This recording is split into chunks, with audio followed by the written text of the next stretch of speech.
When we don't take steps to become aware of these emotional responses, the toll they have on us, the toll they have on others, and take steps to regulate, not completely take emotions away, but regulate these emotions, what happens is we get locked in this mindset of everything is danger. But you do get a little bit of adrenaline if everything is danger. It's important to understand the difference between feelings and beliefs. And feelings are designed to be essentially fleeting. Beliefs are what we truly believe in our core. Identify the emotion you're having. You are going to walk around perennially exhausted. So any given day is like a gumbo of emotional response. You wake up in the morning, something stresses you out, you're driving through traffic, you're stressed out getting to work. By the time you get to work, things have gone sideways. But hey, you get an email from a huge client. You just closed a huge deal. You're flying high. You go home, you find out one of your kids made the soccer team. You're so happy. And then the dishwasher breaks and you get frustrated. This whole time, your brain is being flooded with stress hormones and then feel-good hormones. It's going back and forth and back and forth. Your limbic system, considered your emotional neural system, is fired up all day long. And this is really what helps create our emotional response to things. So when that limbic system fires up, it is responding to our cognitive brain, our filtering information, and then it outsources that to that limbic system or emotional brain. And then we got to decide, is this a threat? Is this information a threat? Yeah, something goes sideways at work. That's a threat to my well-being. So right away, my nervous system, this peripheral nervous system, starts to fire off and say, there's danger. My sympathetic system fires off and gets me ready to fight the danger or run away from it to help me survive. Or my cognitive brain is searching the world and I see something that I interpret as, oh no, this is safety. This is security. Well, safety and security fire off that response to my limbic system and my peripheral nervous system saying, well, hey, this is not a threat. So my parasympathetic system fires up. It keeps my heart rate where it should be. It keeps me calm. It keeps me focused. Now, this relationship between this sympathetic and parasympathetic nervous system, these emotional responses, has helped us stay alive for years. You think thousands and thousands of years ago, we had to be ready to fight at any given moment. We might have to fight an animal, might have to fight a person. This happened really frequently. And then we had to be able to rest and do the things we needed to do around the house. And this relationship has kept us alive for years, and it functions really well for us today to help us focus, to help us develop a sense of urgency, but also to relax and really enjoy the wonder around us. But there's something really, really important to take note. This nervous system, this part of our nervous system, this sympathetic, this parasympathetic, that's been there for so long, it still thinks we're living in the days of the dinosaurs, because for tens of thousands of years, when we saw danger, danger meant, hey, there is an animal inside our cave or inside our dwelling that's trying to eat people. Our neighbor is coming over to steal our food. We are at hand-to-hand combat war. And that was kind of a normal thing for everyday people, not just soldiers, not just the troops, not just people that are going out and hunting or living amongst nature. No, that was every day we had these fears. The problem is our brains have not quite figured out that email that told us that something's going sideways at work, which is bad, which is, it can be a danger to our well-being at our work. It still thinks that email, that danger response, is a saber-toothed tiger coming to eat us. So it responds in kind. Well, when this happens continually, when we don't take steps to become aware of these emotional responses, the toll they have on us, the toll they have on others, and take steps to regulate, not completely take emotions away, but regulate these emotions, what happens is we get locked in this mindset of everything is danger. And this can start to warp our cognitive brain. So our filter actually looks around the world and starts filtering everything as danger. So we have a high energy emotional response to absolutely everything. Now, think about what that does to our ability to make rational decisions. Think about what that does to your ability to be calm, to relax, to recover, to focus, and not feel like you have to be hypervigilant all the time. That's why I want to start this conversation today on what are some things that I've done with clients, I've worked into my life, and that you can start doing right now to help develop some greater agency over these emotions that can send us on an emotional high and have us crash. Because again, without awareness, what can happen is many people end up sort of changing this cognitive brain filter. Everything is danger, but you do get a little bit of adrenaline if everything is danger, if everything is conflict. And adrenaline can kind of feel good. It kind of makes you feel alive. So without awareness, we can go through our lives almost finding agitation. We're finding ourselves relaxed. So we go into social media to fight with somebody because at least we feel alive. Too many people are void of purpose in their life. So they're finding these emotional charges to get them charged up and make them feel alive. But the problem is, if there is an emotional high, there's going to be an emotional low. And if we go through our whole lives in these highs and lows, pretty soon our emotions go from something that's very helpful in helping us navigate the complexity of the world around us, they turn into an identity. And when our emotions turn into an identity for ourselves, we start having an emotion before something happens. I've talked, if you heard me talk before, I talk about feelings and beliefs. Our emotions are tremendous tools. If something sad happens, well, being sad is a tool that helps manage that. If we're in danger, that danger response is a very valuable tool to help us deal with that. But the problem is when we stay locked in this world of everything is danger, our anxiety goes up and our stress and all these things go up. We start to turn these feelings that are tools, we start to turn those feelings into beliefs. It's important to understand the difference between feelings and beliefs. Feelings are very valid. They're very important. They're very significant. But feelings are designed to be essentially fleeting. We have a feeling about something that happened and eventually it passes. Now, beliefs are what we truly believe in our core. Our beliefs are right here. Beliefs aren't transient. So when we let our feelings run rampant, we don't have awareness and we don't have any regulation over feelings, those feelings turn into beliefs. And when we believe that we are truly surrounded by threats and danger all the time, we are firing our brain full of very high energy hormones that are going to leave us exhausted at the end of the day. So what can we do about it? So today I want to share two things that are really going to help you navigate emotions more effectively. Now, if you're someone you feel that like I have at times in my life where you've just lost control, your arms aren't around it, you haven't been able to lasso your emotions. I'm going to talk about this at the end too, but I'm not a therapist. And all the pop psychology we see out there, that's not licensed therapists. If you're struggling with emotions, use that powerful tool of therapy like I have in my life, and it's truly had an unbelievable positive impact in my life. But formatively, from day to day, I want to share some things that you can do to do two very powerful things. For one, improve emotional awareness. Like I said, when we're not aware of the emotions we're experiencing, we're not aware of the sort of standard operating mode that we've gone into with emotions, or we're not aware of how emotions impact our environment and the people around us, they start to get out of our control.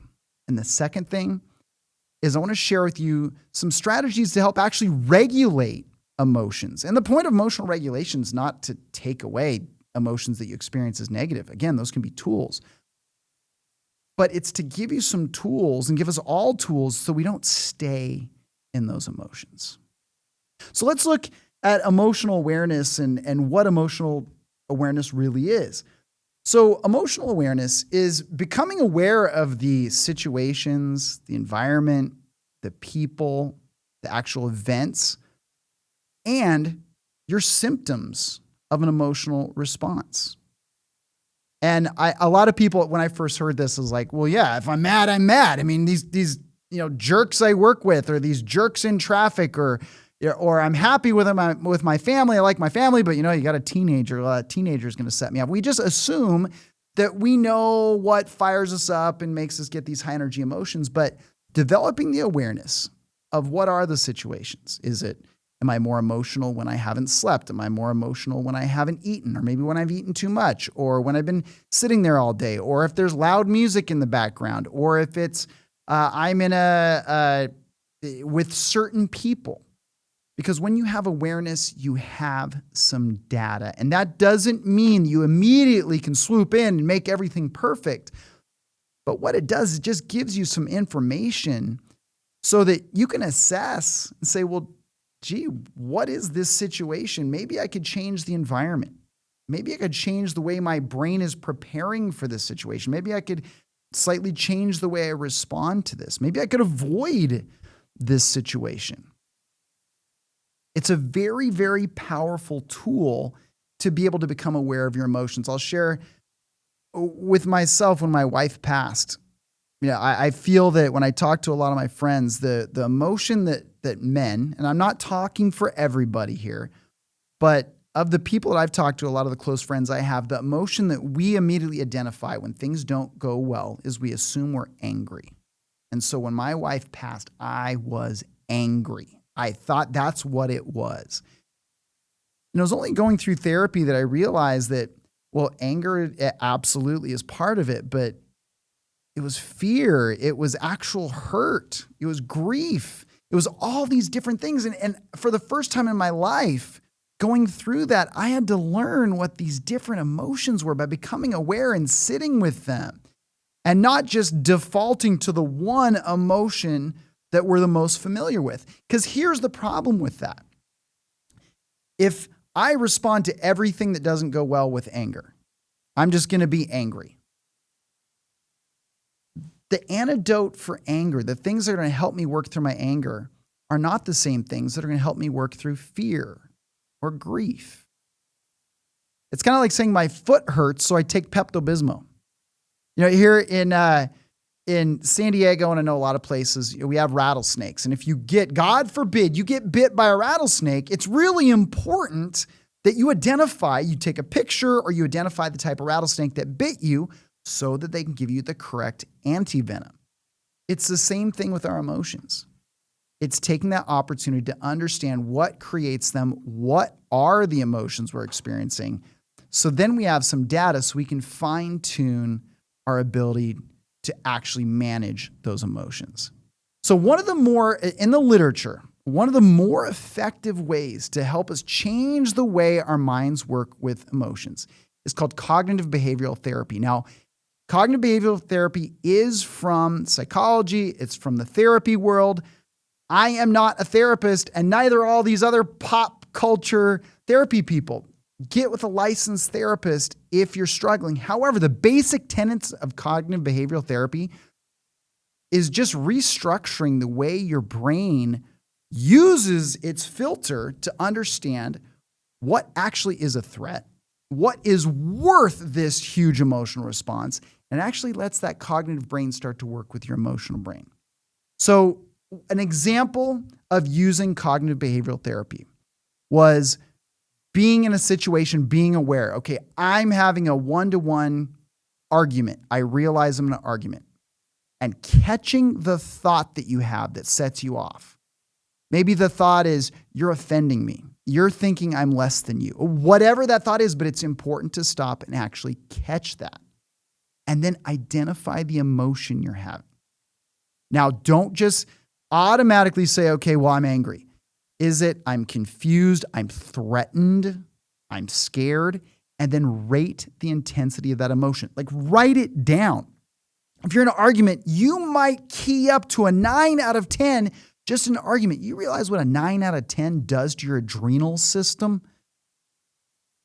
After that huge fire up, guess what's going to happen? There's going to be a huge crash. And if you do this multiple times throughout the course of the day, you are going to walk around perennially exhausted. So after you've identified, okay, is this a 5 out of 10, a 6 out of 10, whatever it is, your next step is going to be actually to, Assad, you're in my way. I have to look at the thing right now. I have to look at the board behind you. It's right as I was doing. Yeah. Your next step is going to be, okay, look for evidence of the emotion. Okay, we'll look for the evidence that would, okay, am I truly in this argument? Is my life being threatened? Is my job actually being threatened here? And it's trying to use that cognitive brain. So you have evidence for that emotion, but then challenge yourself for some evidence against that emotion. Challenge yourself. And again, this isn't easy, folks. But stop and say, well, maybe this isn't going to kill me. Maybe this isn't a threat to my life. And then finally, when you're done, it's coming up with that more balanced thought. And this takes repetition. I have worked these steps multiple times. I write these down. So not just in the moment, I'll write it down after something happens. What happens here is you have this system in your brain, RAS, reticular activation system. So this goes in your brain and helps you really kind of shortcut responses to things. It does a lot of things, but one of the things it does is helps you shortcut responses. And so stimulus response. So I see someone I don't get along with, my emotions automatically fire up because my brain thinks it's saving me some time, saving me some energy.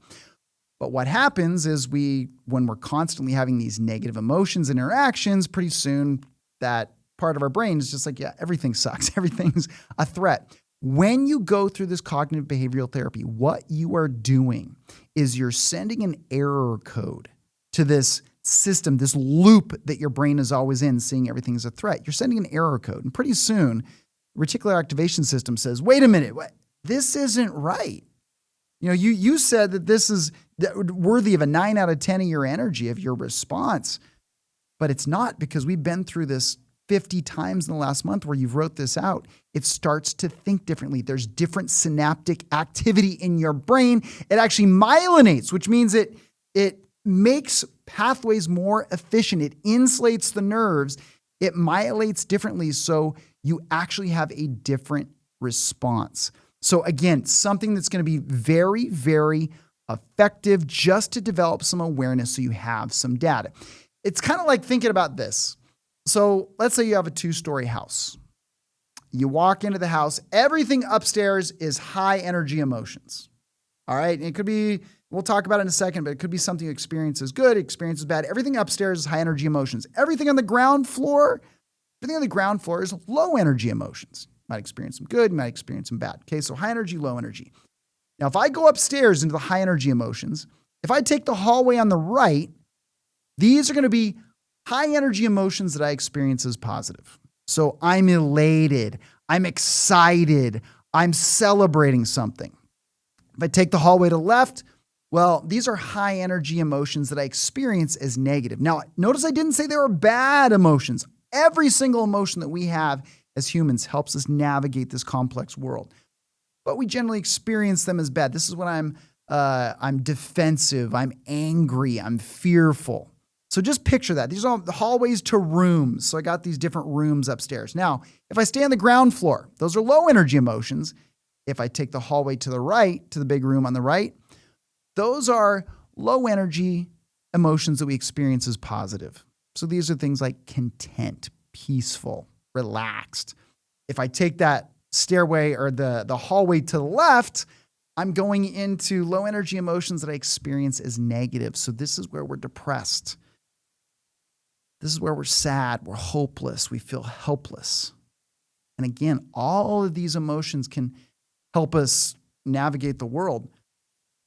But it's so important that we understand where we're at, because everybody thinks that the goal of any sort of emotional regulation would be, let's be in that upper right hallway. Let's just be motivational speakers all the time. Let's be nothing but outrageously positive and bouncing off the walls all the time. I don't know if you've ever tried to do that. Not on drugs. But what happens after a day? You're just kicking butt. You're leading your teams. Everything's going great. What happens after those days? You're exhausted. Yeah, it was great, but you're exhausted. I mean, when I go to these big conferences and speak, and I might have multiple things I speak on every day, and afterwards I'm talking to people and all that. When I'm done with one of those days, I ain't going to dinner with anybody. I'm face down on the bed. I'm absolutely exhausted. Now, That's not always a problem, but if I'm supposed to take my daughter to a soccer game or do something with my daughter after that, that's absolutely a problem. And we know what happens. We're in that upper left hallway. The high energy emotions we experience as negative. Now, here's the thing with those is that those high energy emotions that we experience that we're threatened, those emotions can override typical physiological limitations. What I mean by that is if we're locked in that fear zone or that defensive zone, we can gain access to literally all of our energy at once. And we hear about this when you hear of a grandma who lifts a car off of their grandchild, or someone is alive, stays up for 5 days because they're in the woods and they're going through the woods and they're able to stay alive, or these extreme situations, we can override our physiology. And that's why a lot of people, they talk about, I had a client once that talked about, I kind of like it when I'm in cortisol mode. I just feel like I don't need to sleep. The problem is when we stay up there, and some people will figure out how to try to stay up there because, again, you feel alive, you're full of adrenaline. What happens is when we run out of that energy, and again, this can happen too on the positive side, we eventually end up in that lower left hallway. That lower left, low energy, we're experiencing it as negative. You might say, well, bro, what about the positive? Things are going great. So when I was coaching at the Olympic Training Center, the sports psychologist would say one of the most dangerous times for an athlete was the time immediately after they won a gold medal or they won a medal. What are you talking about? That sounds crazy. Wouldn't they be celebrating? He said, absolutely, they celebrate. But the problem is when you go that high, you've done something forever that high, there is going to be a low if you don't regulate that. And there's different ways to regulate that, and we'll talk about that. But there's going to be the extreme low. So if you find that you've been living on this, you're either extreme highs, extreme lows, and the meanwhile, you're in this absolutely exhausted, hopeless, helpless, depressed state, that's where having this awareness. So it's stopping and thinking, which floor am I on right now? Simple as that. We talked about cognitive behavioral therapy, but if you don't want to go through all 6 of those steps, just asking yourself, what floor am I on right now? What hallway am I in right now? Because I'll talk about this when I talk a little bit more about regulation. If we can intentionally get down to that ground floor where we're going into that right hallway, into that room where we're low energy, positive emotions, that's where we actually recoup. That is us just being in a state of being. And I'll talk about some ways that research has shown and that I've done with my clients, I've done with myself, that you can get there more often. So awareness, again, is very important. The way we can actually define and become aware of the situations so that we can manage that. We can become aware of our responses. We can manage that with cognitive behavioral therapy, and also just thinking about, well, what floor am I on so we don't stay in these emotions forever. So that's the first step of awareness. The next step is regulation. And I've said this before, but I'm going to say it again. Emotional regulation is not a strategy to take away all the emotions that you experience as negative. It's like, I think there's a great danger, actually. I heard the term toxic positivity, and I said, yes, that makes a lot of sense to me. Toxic positivity. That's that. Well, come on, be positive, be positive. Nope, something bad happened, be positive. My daughter and I were coming back from Japan, and we were late. Our flight was late from Sapporo. We'd been skiing in Hokkaido, and our flight to Tokyo from Sapporo was late. So there was a chance we were going to miss our flight from Tokyo back to Los Angeles. And we heard rumblings that the next flights available weren't for another 4 days because it was over the holidays. So my daughter's freaking out. And I'm just trying to get her to be like, hey, we're here together. We're in the moment. We're going to deal with this, trying to get her to deal with it. This woman comes up and she could tell she hadn't been around kids a whole lot. And she was trying to do something good. I understand. But she comes up to my daughter and she goes, oh, just don't cry. Just pretend like this is all a joke. Pretend like this is all a joke. That is the worst advice I've ever heard in my life. So the goal of regulation is to not pretend like it's all a joke. The goal of regulation is not to completely override any emotions that you have that are negative. But understand, I use that metaphor of the house. If you live in one of those hallways, if you're trying to live in that constantly just bouncing off the walls hallway, or you're living in that always angry, always defensive, or you're living in always chilled out, or always beaten down and depressed, that's not going to help you move forward. And a lot of people say, well, Brett, if I could live, like I'll be Bob Marley down in that lower right room. That sounds pretty awesome. The problem with that is we get complacent, can't move forward in life. So living in any of those areas is not going to be something that helps you live the life you want to live. So being able to realize where you're at, but then taking steps to say, hey, I don't want to stay here forever. I talk about that upper right, when I'm speaking, bouncing off the walls on stage, meeting people. I didn't want to go back to my hotel room, go face down anymore. So, and you'll see me do this if you see me speak and have multiple things. I'll speak, I'll talk to people, and then I'll go somewhere completely silent and just be there by myself and listen to music for 15 minutes, 30 minutes. Because that's something that can help me regulate to bring me from the top back down to something reasonable. That way I'm more efficient with my energy. So there's some regulation strategies, and I'm going to start with healthy habits. Now, you've heard me talk about these all the time. I'm sure you're saying, oh, Brett, you're just drinking the Kool-Aid again. You keep beating that drum. But I'm telling you, the way you move, the way you eat, the way you sleep impacts everything. Your biology is your base. So I always recommend we start with biology. If your cells get what they need, you're going to feel and perform the way you want to. So when it comes to emotions, let's start talking about exercise. I always say exercise is the magic bullet.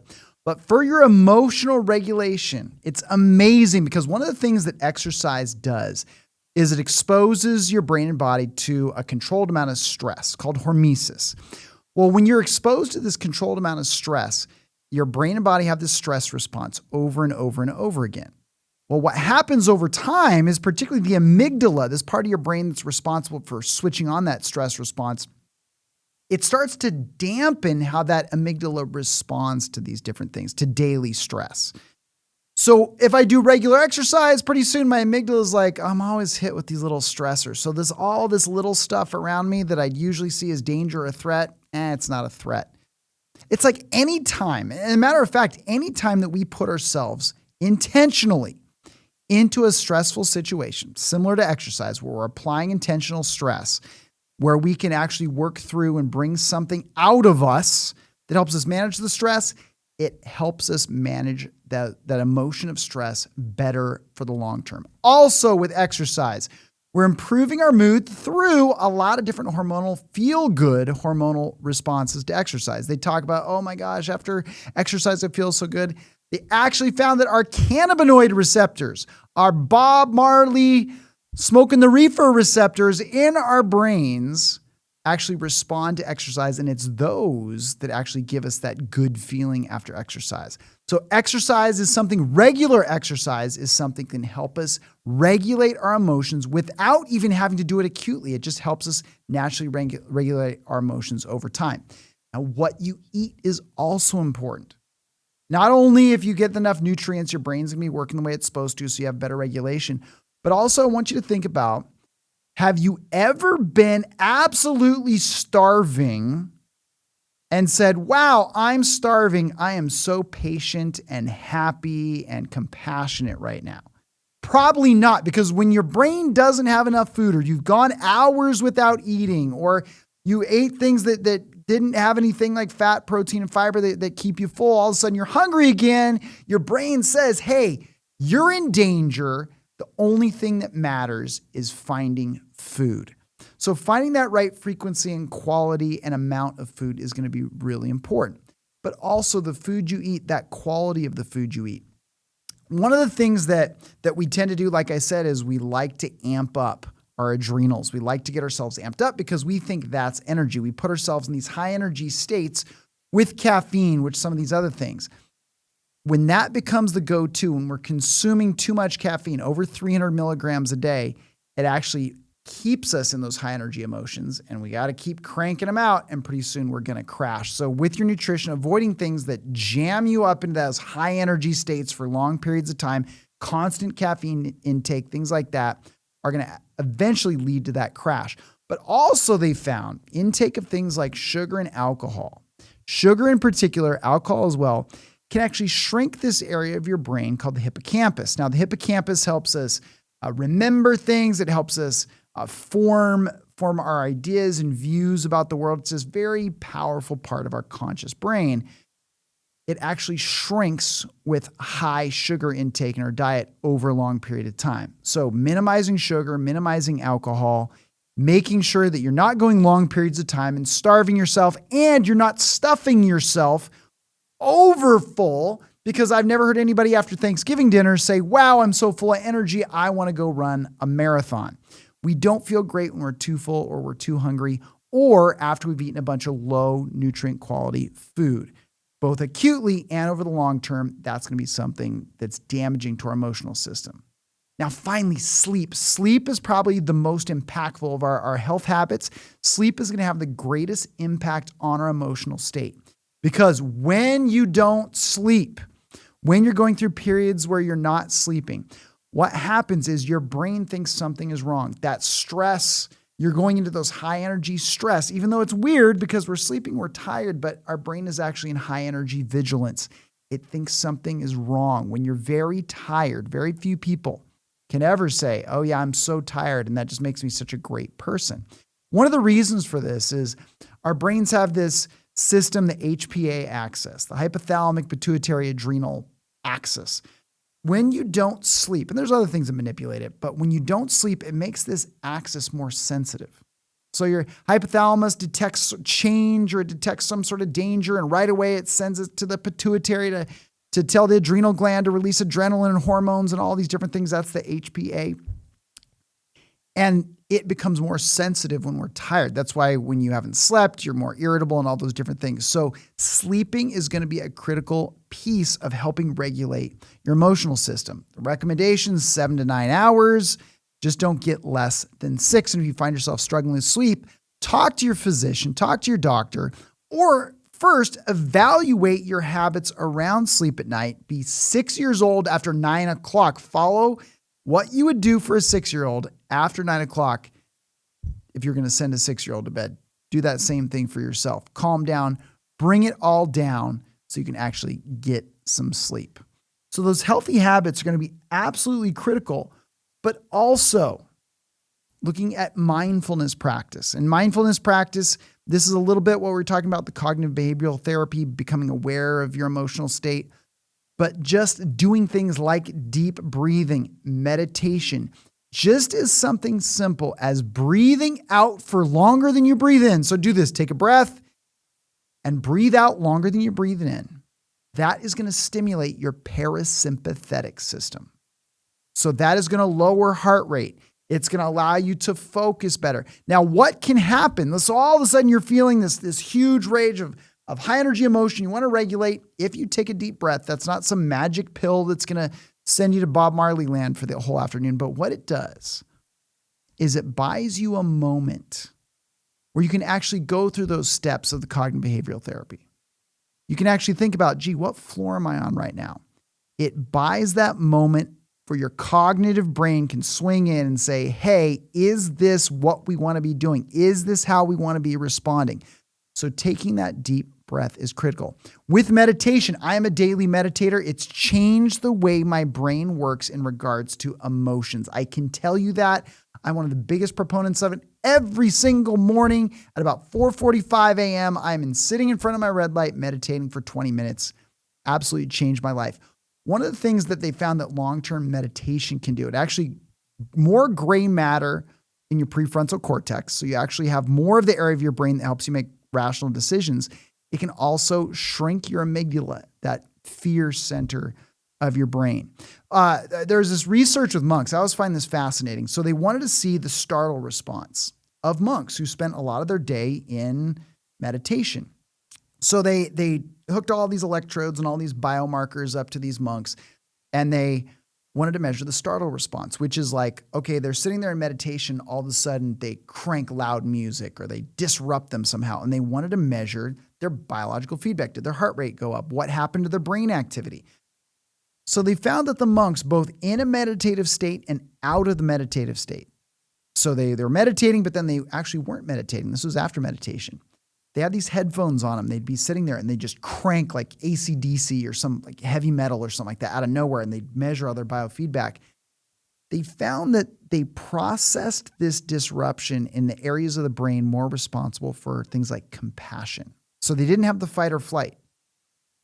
That just goes to show, and I share that with you, that with regular practice of this regulation strategy of just deep breathing, eventually learning how to sit in quiet meditation for 1 minute, 5 minutes, 10 minutes, 20 minutes, you can change the way your brain responds emotionally. So again, very significant, very, very important. Now, the last thing that I'm going to talk about is self-regulation. I shared, yes, exercise, nutrition, and meditation, all these different things that might be new to you. But here's the thing. Every single person I've ever worked with knows what they can do to calm down. They know things that take less than 1 minute. They know things that take less than 5 minutes, things that are 30 minutes or less, things that are 60 minutes if they have it or less, things that are a whole day or less, things that are a whole weekend. Take a moment and define what are the things, when you realize you're on one of the top floors, whether you're experiencing it positively or experiencing negatively, what's something that for you that can put you in that lower right room where you're more focused or relaxed? I worked with a leader once that she admitted that she likes to look at YouTubes of baby goats. When she realizes that she's through the roof, she'll look at YouTubes of baby goats for a minute. And that just brings her down just enough. You know, me speaking for a living, if I'm doing a keynote, I'm really, really nervous. If I'm just speaking to people in a room or facilitating, not very nervous, but a keynote makes me really nervous. All of a sudden, I'm in that high energy state and I start to list towards that, oh, I'm threatened. This is bad. I'm scared. That becomes a problem because I don't want to go on stage scared. So I found that if I have my phone with me, I just look at some pictures of my daughter. And that's enough just to bring me down just enough so that I can actually use my energy the way I want to. So what is it for you? Write down some things. If you have less than 5 minutes, what's something that can put you in that lower rooms, that lower on the right where you're low energy, feeling good? What's something, if you have a half hour, maybe it's exercise, maybe it's yoga, maybe whatever it is, maybe how about an hour less? How about if you had a whole day? Now you're not going to have that very frequently, but you probably could schedule once a quarter, twice a year. Maybe it's if you have a week or less. Where is that vacation? What is that opportunity that truly centers you? Be aware of these things because then you can use them as these tools to regulate. So there's some simple things that I've used with hundreds of clients and shared with thousands of people that can help you develop greater awareness so that you have more tools to help regulate your emotions so that your emotions don't leave you exhausted, as well as the regulation strategies. Awareness and regulation is going to allow you to use your emotions as tools, but then lessen the blow that they take on your hormonal systems that leave you exhausted at the end of the day. And I want to close with this. If you're looking around and you experience anxiety, you experience fear, you're sad, I just want you to know that you're not afflicted. All of us, use that happy person that you see at the office that seems to be just happy all the time, that person that seems to be so confident, this person that seems that everything is going right for. I work with these people and I can tell you they have the same self-doubt, the same lack of confidence, the same anxiety, the same stress, the same things that all of us do. So you're not afflicted. You can use these emotions as tools, but then use these awareness and these regulation strategies so you don't live in one of these different rooms where you can't get out of. If your emotions have become too powerful for you, you feel that you don't even know where to start in getting control of them. Understand that emotional response is one of the most significant physiological responses we can have as humans. So this is not something that it's just simple and easy to change. Do like I did and find a licensed therapist that you trust, you have rapport with, and you're willing to work with. And I say that word work because changing anything in your life requires you to do the work. You have to look at these strategies for awareness and regulation. You have to be willing to share, but I can tell you that it can make a change in your entire life. So that ends our series. This talking emotional regulation ends this first series on how your body and brain can impact your energy. Now, stay tuned for season 2, because this is where I'm going to start bringing in the experts. I'm going to start bringing in the clients that I've worked with so that you can get some privy, you can get some of the secrets of science, but not only the science from the experts, actually listening to what real people just like you, just like me, have done to absolutely transform how they feel and perform using some very simple tools that are available to absolutely everyone. So meanwhile, I look forward to seeing you soon. Live, labor, and love on purpose.